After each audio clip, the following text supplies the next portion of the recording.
날 지켜주시니 그 큰 사랑 인하여서 나 자유 얻었네.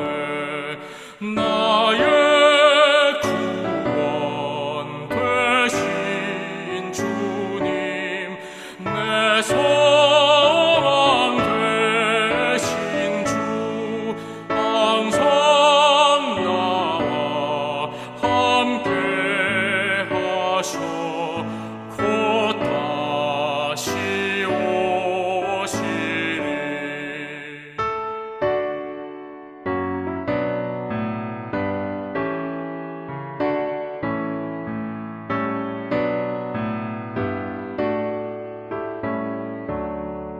나를 거룩하게 하려 주 너를 부르니 주의 은혜 내게 넘쳐 주 뜻을 이루니 고생 믿음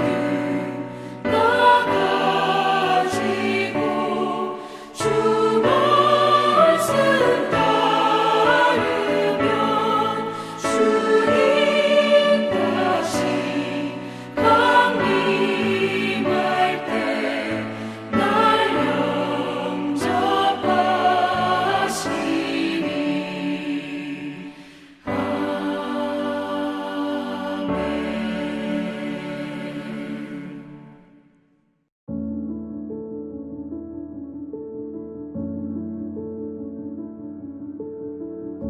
자녀들아, 내가 너희에게 쓰는 것은 너희 죄가 그의 이름으로 말미암아 사함을 받았으며, 아비들아, 내가 너희에게 쓰는 것은 너희가 태초부터 계신 이를 알았으며, 청년들아, 내가 너희에게 쓰는 것은 너희가 악한 자를 이기었음이라.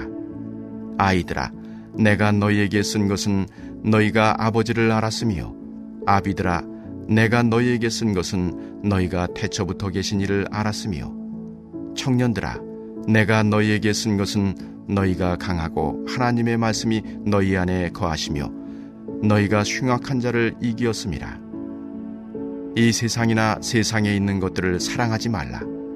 누구든지 세상을 사랑하면 아버지의 사랑이 그 안에 있지 아니하니, 이는 세상에 있는 모든 것이 육신의 정욕과 안목의 정욕과 이생의 자랑이니 다 아버지께로부터 온 것이 아니요 세상으로부터 온 것이라. 이 세상도 그 정욕도 지나가되 오직 하나님의 뜻을 행하는 자는 영원히 거하느니라. 아이들아, 지금은 마지막 때라. 적 그리스도가 오리라는 말을 너희가 들은 것과 같이 지금도 많은 적 그리스도가 일어났으니 그러므로 우리가 마지막 때인 줄 아노라. 그들이 우리에게서 나갔으나 우리에게 속하지 아니하였나니, 만일 우리에게 속하였더라면 우리와 함께 거하였으려니와 그들이 나간 것은 다 우리에게 속하지 아니함을 나타내려 함이니라. 너희는 거룩하신 자에게서 기름 부음을 받고 모든 것을 아느니라. 내가 너희에게 쓰는 것은 너희가 진리를 알지 못하기 때문이 아니라 알기 때문이요 또 모든 거짓은 진리에서 나지 않기 때문이라. 거짓말하는 자가 누구냐? 예수께서 그리스도이심을 부인하는 자가 아니냐? 아버지와 아들을 부인하는 그가 적 그리스도니, 아들을 부인하는 자에게는 또한 아버지가 없으되 아들을 시인하는 자에게는 아버지도 있느니라. 너희는 처음부터 들은 것을 너희 안에 거하게 하라. 처음부터 들은 것이 너희 안에 거하면 너희가 아들과 아버지 안에 거하리라. 그가 우리에게 약속하신 것은 이것이니 곧 영원한 생명이니라. 너희를 미혹하는 자들에 관하여 내가 이것을 너희에게 썼노라. 너희는 주께 받은 바 기름 부음이 너희 안에 거하나니 아무도 너희를 가르칠 필요가 없고 오직 그의 기름 부음이 모든 것을 너희에게 가르치며 또 참되고 거짓이 없으니 너희를 가르치신 그대로 주 안에 거하라. 아멘. 할렐루야. 오늘 하루도 주님의 말씀 앞으로 오신 성도 여러분에게 하나님과 예수 그리스도를 통해서 오는 은혜와 평강이 넘치기를 축복합니다. 오늘의 말씀은 크게 세 부분으로 나누어서 보겠습니다. 12절부터 14절, 15절부터 17절, 18절부터 29절입니다. 먼저 12절부터 17절은 각 연령층의 성도들에게 격려하는 부분입니다. 이어진 16절에서 18절은 세상을 사랑하는 것에 대하여 경계하라고 말합니다. 18절에서 27절은 적 그리스도와 관련하여 그 정체와 그들이 잘못된 것에 대하여 말해주고 성도로서 붙잡아야 할 것이 무엇인지를 말해주고 있습니다. 말씀을 자세히 살펴보겠습니다. 먼저 12절부터 14절에서 사도 요한은 구체적인 대상을 부르며 편지를 전합니다. 자녀들아, 아비들아, 청년들아, 아이들아. 이렇게 대상을 달리하며 전하고자 하는 것이 무엇인지를 말하고 있는데요. 구체적으로 대상을 지정하여 부른다는 것은 듣는 이로 하여금 기대와 긴장을 하게 합니다. 예를 들어서 학교 수업 시간을 생각해 보십시오. 선생님이 문제를 풀다가 오늘은 3일이니까 3번이 이 문제를 풀어볼까? 라고 한다면 13번, 23번, 33번 등이 손에 땀이 나며 긴장하게 되는 것이죠. 또 문제를 잘 풀 자신이 있는 친구는 은근히 기대하며 자신이 풀리기를 소망하게 됩니다. 각 대상에 대한 해석은 여러 가지가 있지만 가장 일반적인 해석을 따라서 설명하고자 합니다. 먼저 자녀들은 노사도 요한이 편지를 받는 모든 이에게 애정을 표현한 호칭입니다. 그들을 사랑스럽게 부르며 그들이 예수 그리스도의 이름으로 죄사함 받았음을 다시 한번 강조합니다. 하나님의 자녀로서 가장 우선적으로 알아야 할 것은 바로 자신이 그리스도의 보혈의 공로를 믿음으로 죄사함을 얻고 하나님의 자녀가 되는 권세를 받았다는 사실입니다. 아비들은 비교적 연령층이 높으며 교회 공동체 안에서 지도적인 위치에 있는 자들에 대한 호칭입니다. 그들은 태초부터 계신 이를 안다 말합니다. 그분은 바로 예수 그리스도입니다. 예수 그리스도를 어떻게 알 수 있습니까? 사도 요한이 안다를 표현한 기노스코는 체험적인 지식을 통해서 얻어진 지식과 깨달음을 뜻합니다. 즉 예수 그리스도를 만나는 체험을 통하여 지금도 살아계시고 역사하시는 분임을 아는 것을 의미합니다.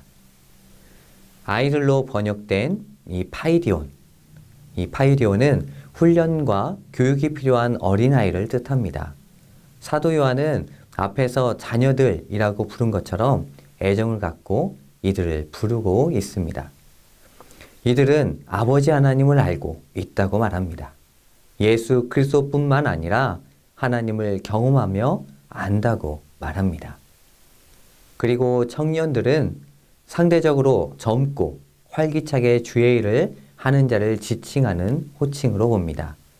청년들은 12절 후반과 13절 후반에서 악한 자를 이겼다고 표현하고 있습니다. 여기서 악한 자는 추상적인 악이 아니라 인격적인 악인 사단을 의미합니다. 사단은 우리를 넘어뜨리려고 늘 우는 사자와 같이 두루다니며 삼킨 자를 찾고 다니고 있습니다. 청년은 그 사단을 이긴 것이죠. 사단을 이기는 방법은 14절 후반에 나온 것과 같이 하나님의 말씀이 우리 안에 거하시면 됩니다.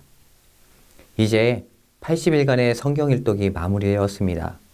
이것은 끝이 아니라 또 다른 시작이 될 줄 믿습니다. 말씀과 상관없이 살던 삶에서 말씀과 동행하는 삶으로 바뀌는 것이죠. 말씀 안에 거하면 우리들은 사단의 꼬임에 넘어지지 않고 하나님의 뜻을 바로 알고 분별하며 살아갈 수 있는 것입니다. 이어지는 15절부터 17절에서는 성도로서 세상을 살아가는 법을 말해주고 있습니다. 15절의 말씀을 먼저 봅니다. 이 세상이나 세상에 있는 것들을 사랑하지 말라. 누군지 세상을 사랑하면 아버지의 사랑이 그 안에 있지 아니하니. 아멘. 세상에 있는 것들을 사랑하지 말라고 말합니다. 세상을 사랑하면 아버지의 사랑이 그 안에 있지 않기 때문입니다. 여기서 한 가지 주의할 것이 있는데요. 성경에서는 세상을 크게 두 가지로 구분하여 보고 있습니다. 하나는 하나님께서 창조하시고 사랑하시는 세상이고, 또 하나는 아담 이후로 타락하여 죄가 만연한 세상입니다. 사도 요한은 하나님께서 만드신 세상을 거부하라는 것이 아니라 사단의 권세 아래에 있는 세상의 세속성을 거부하라고 권하고 있는 것입니다. 그리고 이어지는 16절을 통하여 세상에서 있는 모든 것이 육신의 정욕과 안목의 정욕과 이상의 자랑을 통해서 온다고 말해주고 있습니다. 육신의 정욕은 타락한 본성으로부터 나오는 욕망을 의미하며, 안목의 정욕은 눈을 통하여 추구하게 되는 죄악된 욕망입니다. 그리고 이생의 자랑은 세상적 소유에 대한 자랑들로 이 공허한 교만을 뜻합니다. 창세기 3장을 보면 아담과 하와가 하나님께 죄를 짓고 타락하게 된 배경이 나옵니다. 아담과 하와에게 에덴 동산의 모든 것을 허락하시고 오직 한 가지, 동산 중앙에 있는 나무를 금하셨습니다. 그런데 이 말씀에 대항하는 뱀이 하와에게 다가와서는 먹으면 정녕 죽으리라고 하신 하나님의 말씀을 왜곡해서 먹어도 결코 죽지 아니한다 라고 말하며 하와를 꾀었습니다. 이 꼬임에 넘어간 하와는 결국 실과를 따먹고 말았습니다. 그때 그 장면을 창세기 3장 6절에서 이렇게 표현하고 있습니다. 여자가 그 나무를 본즉 먹음직도 하고 보암직도 하고 지혜롭게 할 만큼 탐스럽기도 한 나무인지라. 아멘. 먹고 싶은 육신의 정욕이 생겨서 나무를 보니까 더욱 먹음직하고 보암직도 하고 지혜롭게 할 만큼 탐스럽게 생긴 이 안목의 정욕이 생기고 만 것이죠. 그리고 교만이 생기게 되어 하나님의 말씀을 어기고 그 실과를 먹게 된 것입니다. 우리가 이렇게 정욕에 넘어지는 이유는 영원히 거할 하나님 나라를 생각하지 못하고 이 세상의 것이 계속될 것이라고 착각하기 때문입니다. 마지막 부분인 18절부터 27절은 적 그리스도에 대하여 말하고 있습니다. 적 그리스도란 예수 그리스도를 대적하거나 자신이 그리스도라 칭하는 자나 세력을 의미합니다. 그들은 세 가지 특징을 갖고 있는데요. 첫째로 18절에서 19절에 나오는 것과 같이 그들은 그리스도인과의 정상적인 교제를 거부합니다. 그 이유는 그들이 가진 거짓된 교리와 신학 사상으로는 정상적인 그리스도인 공동체와 교제할 수 없기 때문입니다. 둘째로 20절부터 25절은 그들은 참된 성경적 교리를 부인하고 있는 것을 보게 됩니다. 특히 예수님께서 그리스도 되심을 부인하거나 삼위일체를 부인하는 모습을 보게 됩니다. 마지막 세 번째는 26절에 나오는 것처럼 성도를 미혹합니다. 전도는 믿지 않는 사람을 대상으로 하는 것이 일반적이지만 그들은 믿는 자들에게 접근하여 미혹하는 것이죠. 이렇게 세 가지 모습을 통하여 이단을 구분해낼 수가 있습니다. 사도 요한이 편지를 쓸 당시에 이단의 세력들이 있었습니다. 대표적인 것이 바로 영지주의였습니다.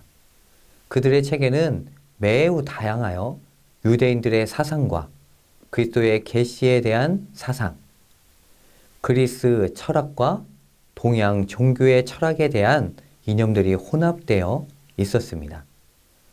영지주의 기본 사상은 이원론인데요. 영은 선하고 물질은 악하다는 것이 이들의 주장이었습니다. 언뜻 들으면 맞는 것 아닌가? 라는 생각이 들 수도 있는데요. 이들의 주장 중에 가장 갈등되는 것은 바로 예수 그리스도의 성육신이었습니다. 성경은 예수님께서 인간의 몸으로 오셔서 공생의 기간을 보내신 뒤 십자가에서 죽음을 당하시고 3일 만에 부활하셨음을 증거하고 있습니다. 하지만 영지주의자들은 예수님께서 악한 물질인 몸을 가지고 있으면 안 된다고 하며 예수님은 진짜 몸이 아니다 라는 주장을 하게 되는데요. 이것을 가연설이라고 부릅니다. 이것은 앞서 성경에서 증거하고 있는 성육신과 부활을 정면으로 반대하며 자신들이 세운 영지주의 이론에 맞추어 주장한 것이지요. 지금 우리에게는 이 말이 크게 느껴지지는 않겠지만 헬라적 문화와 사고가 일반적이었던 초대교회에서는 큰 파장을 일으켰고 그들의 주장이 나름대로 체계가 있었기에 교회 안에 큰 문제로 다가오게 되었습니다. 현대에도 참 많은 이단들이 있습니다. 그들은 지금도 믿는 자들을 미혹하여 자신들의 그릇된 사상을 전하기 위해 성경을 이용하고 있습니다.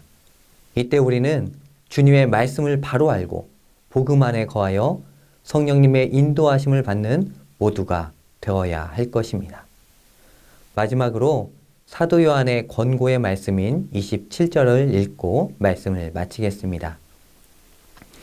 너희는 주께 받은 바 기름 부음이 너희 안에 거하나니 아무도 너희를 가르칠 필요가 없고 오직 그의 기름 부음이 모든 것을 너희에게 가르치며 또 참되고 거짓이 없으니 너희를 가르치신 그대로 주 안에 거하라. 아멘. 새롭게 시작하는 2021년 성령님의 인도하심을 받아 주 안에 거하시는 성도님들 되시기를 축복합니다. 이 시간 함께 기도하겠습니다. 2021년 새해를 주님의 말씀과 동행함으로 정욕을 떠나고 하나님을 사랑하며 살아갈 수 있도록 지금도 많은 이들의 유혹하는 이단의 세력 가운데 하나님의 보호하심이 있을 수 있도록 그리고 코로나19의 종식과 다음 세대를 위한 성전 건축을 위해서 기도해 주시길 바랍니다.